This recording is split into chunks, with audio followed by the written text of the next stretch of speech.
Hello बच्चों, तो स्वागत है आपका हमारे चैनल एडू गुरु में। और आज हम लोग जो पहला चैप्टर हम पढ़ रहे थे अपना संख्या पद्धति, उसकी पहली प्रश्नावली हमने आपको लगवा दी थी। आज से दूसरी प्रश्नावली हम लोग शुरू करेंगे।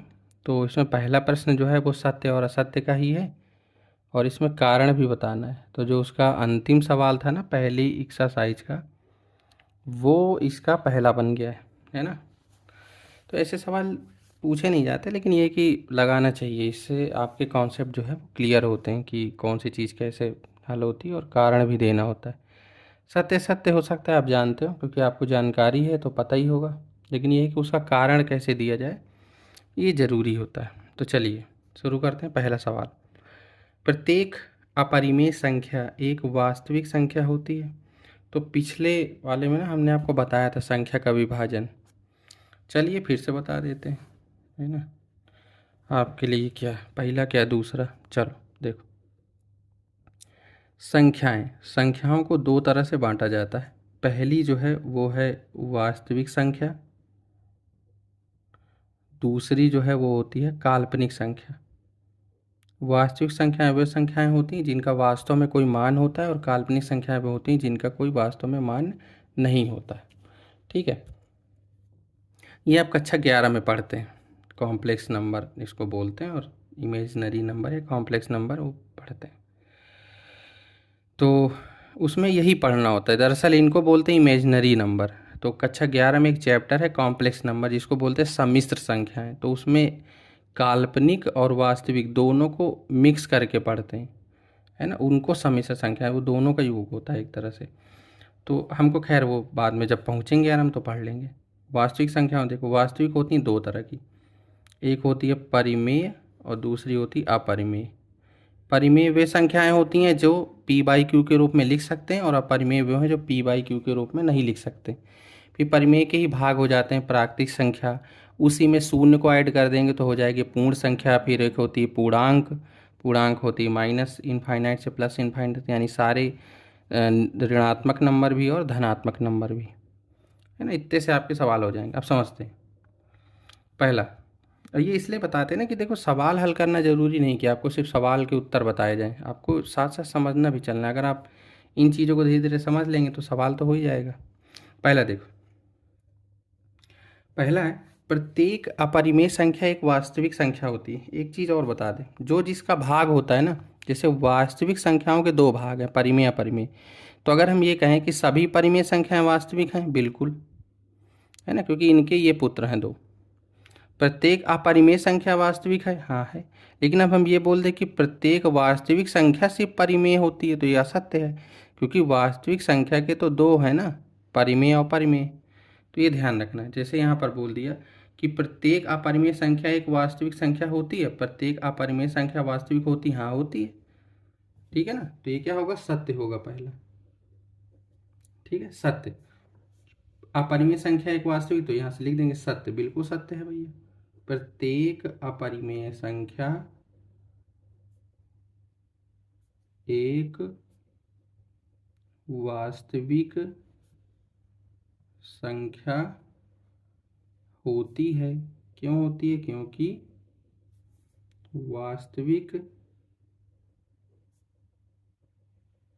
संख्या के ही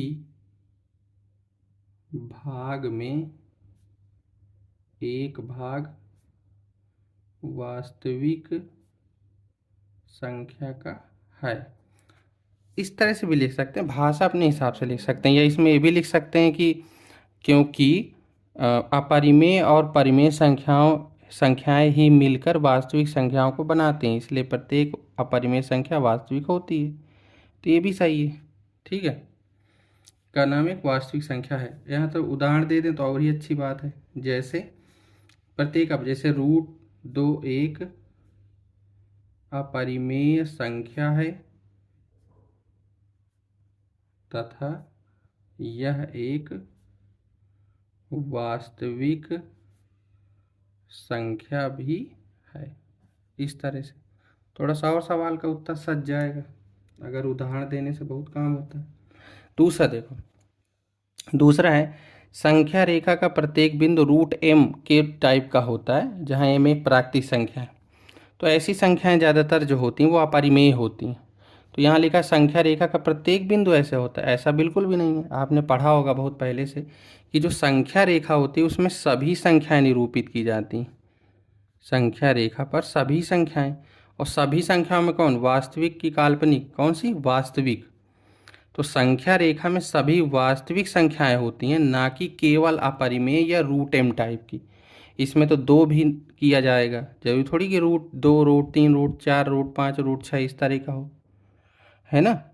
और एक चीज़ और भी है कि इसमें ये कह रहा है कि एम एक प्राकृतिक संख्या है, यानी ये कि अगर एक ले लें तो रूट एक, तो एक भी आ जाएगा। यानी इसी में हम लेते चले जाएंगे जब संख्याओं को, तो हमको ये पता चलेगा कि यहाँ से 2, 3, 4, 5 सभी आ रहे हैं, क्योंकि जब रूट 4 लेंगे तो क्या हो जाएगा, 2 हो जाएगा, है ना, और -2 भी हो जाएगा। लेकिन इसमें जो ज़रूरी बात है वो ये कि हम संख्या रेखा में इसके अंतर्गत समझना, थोड़ा सा ये समझने लायक चीज़ है। देखो, जब हम रूट एम की बात करते हैं, यहाँ मैं समझा दे रहा हूँ, जब रूट एम की बात करते हैं तो देखो रूट एम जब लेंगे, जैसे हमने एक लिया तो एक आया, जब 2 लेंगे तो रूट 2 आएगा, 3 आएगा तो रूट 3, जब रूट 4 लेंगे तो देखो 2 आ गया, तो एक के बाद 2 आया ना। ऐसे ही 3, 4, 5, यानी इसमें सारी प्राकृतिक तो आ ही जाएंगी, प्लस रूट वाली भी आ जाएंगी। लेकिन कौन सी चीज़ नहीं आएगी, देखो कौन सी नहीं आएगी, जैसे 2/5, तो 2/5 भी तो संख्या रेखा में ही निरूपित किया जाता है ना।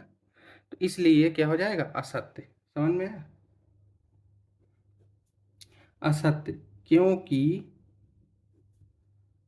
संख्या रेखा पर सभी वास्तविक संख्याएं दर्शाई जाती हैं, केवल रूट एम तरह की नहीं। समझ गए ना, सभी वास्तविक संख्याएं दर्शाई जाती हैं, है ना। जैसे कि मान लो हम 2/5 जैसे संख्या रेखा पर 2/5 भी दर्शाया जाता है, तो केवल रूट एम टाइप की नहीं दर्शाई जाती, सभी तरह की, सभी वास्तविक संख्याएं दर्शाई जाती हैं, केवल रूट एम तरह की नहीं दर्शाई जाती, है ना।